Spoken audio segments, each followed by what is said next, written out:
So I wanted to have a little bit of a discussion today about, us chasing the best camera, the best lenses, the best specs possible, and how wrong this actually is. And there's actually a few different things you really need to be focusing on, and not just the camera specs and the lens specs, which we really need to have a chat about today. So it is really good chasing the best camera specs possible because we want the best value out of the camera we're actually utilizing. But if you are jumping from, let's say, the Canon R5 to the R5 Mark II, then you're probably not making a massive jump. The R5 is still absolutely phenomenal. Similar thing with the Sony FX3. I mean, do you really need an FX3 Mark II? Do you really?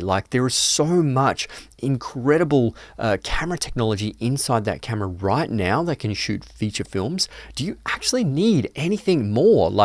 Literally, you have to separate the difference between needs and wants. And realistically, it comes down to the particular job you're actually utilizing. You need to think of these things as tools, and you need to choose the right tool for that particular job that you're actually doing. So, the Sony ZV-E1 may not actually suit absolutely everyone, but if you are an online content creator full time, even if you do some professional work, this thing can do absolutely everything you need it to do.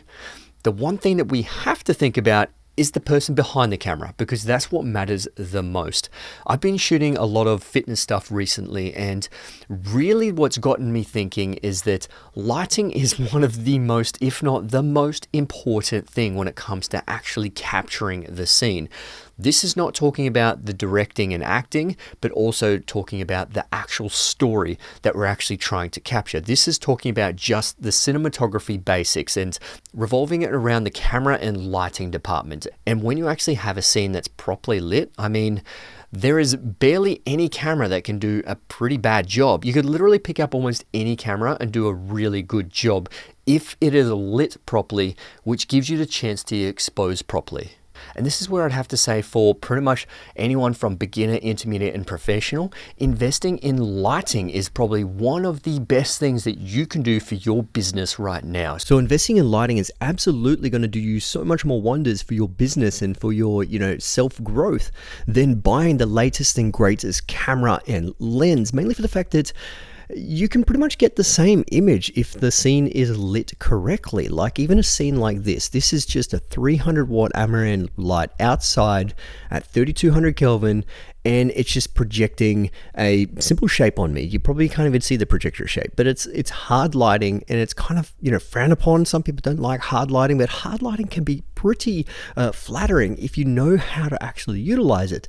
But you can see, one part of my face is lit, the other part's nice and dark, and I can even go through the Amaran app and completely turn this off, but the basic fundamentals of filmmaking is still here. I am still side lit from the window. You can see there's a bit of negative fill here, so investing in lighting is crucial. But not just that, it's kind of investing in your brain and trying to upskill yourself rather than just trying to buy the FX6 Mark II, FX3 Mark II that could potentially be coming, and just focus on getting the job done with the gear that you actually have. And that kind of brings me to my next point, is that, has camera technology actually plateaued? I'm actually going to turn this light back on because I kind of like it. But I want to know your thoughts in the comments below. Do you feel like we have gotten to that point in the industry where camera technology is just so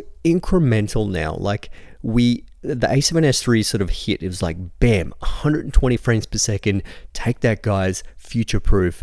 And since then, it's kind of just been little bits here and there, improvements of AI autofocus tracking and just few AI tweaks here.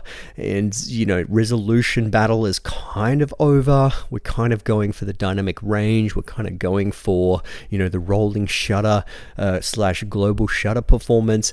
These are the things that we're kind of striving for now. Image quality is kind of hit that sort of barrier per se, especially when it comes to these smaller consumer or prosumer based cameras. But yeah, I don't know. It's an interesting thought when it comes to tech right now. Let me know your thoughts in the comments below.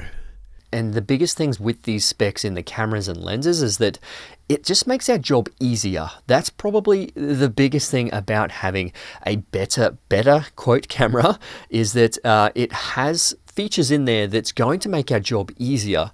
So you don't actually have to, light the scene as best as possible. You can actually throw it into that second base ISO and up that sensitivity and giving you a nice clean image. And I mean, like, wedding filmmakers majority of the time don't have full control of their lighting situation, so they need a high sensitivity camera. But once again, that's just the right tool for the right job. The A7S III and FX3 is probably the best tool for that job. If they are a wedding filmmaker, you probably wouldn't choose the FX30 because it does suffer in low light situations compared to the A7S III and FX3. So chasing those kind of specs for that particular job, if you're earning money, definitely is worth it. But if you are already, earning money with the FX3 and doing wedding filmmaking, do you really need anything more? Literally, like, there are so many good specs in that camera that you probably don't.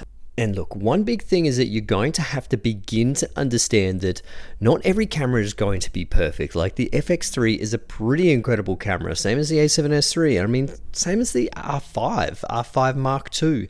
They're incredible cameras. They're incredible tools. They can give you an incredible image directly from that sensor.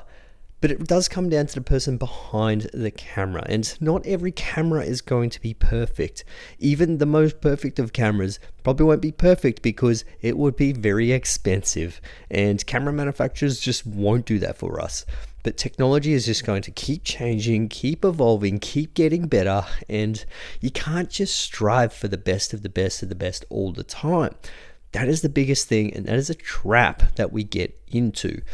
One of the biggest things that I do with my reviews when it comes to lenses and cameras, I tell you what the performance is like. I tell you what the image quality is like. And it is up to you to decide whether you need that specific tool for your particular situation. Do you need to upgrade because you actually have an older lens that has a lot slow focus motor, that has pretty poor image quality, that's half broken? Then obviously upgrade.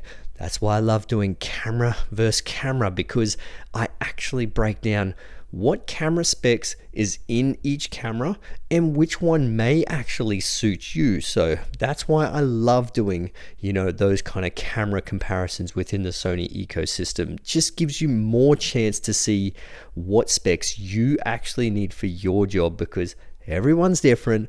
We're all on our own journey. But look, I guess probably one of the biggest things that I wanted to discuss is that you really just have to upskill yourself, start investing in lighting and really try and hone in on the craft of videography, filmmaking, cinematography, even just very similar lighting like this when it comes to photography. Like, if I literally took a photo of this and there was an actual model, sitting here, it would look absolutely incredible. But like I said at the start, it also comes down to directing the actor and you as the director blocking the scene out, and also, having a decent story. Because if you don't have a story in photos and videos, you pretty much don't have a decent, video or photo. You can actually tell stories in photos, believe it or not. But obviously when it comes to videos, we all know that story is king, and it always will be. A lot of people won't even notice the difference between the Canon R5 and the Canon R5 Mark II. No one will know the difference, even your client. These tools are here to help us to make our job easier, and we just need to stop thinking we need the best tech possible. If you actually need the best tech possible, then definitely go for it. If you have the money, go for it. But if you don't need it and you want it, maybe refrain yourself from buying the latest and greatest camera and lenses, and potentially just try and upskill, your lighting, your framing composition, your story, your directing, acting, your set design as well. These are the things that matter the most. So I really hope you enjoyed this video and got something out of it. And yes, I will be doing a lighting breakdown because I have been getting into a lot of lighting, cinematography, DP stuff lately. So yeah, stay tuned. Thanks for watching. I'll see you guys in the next one. Let's get it.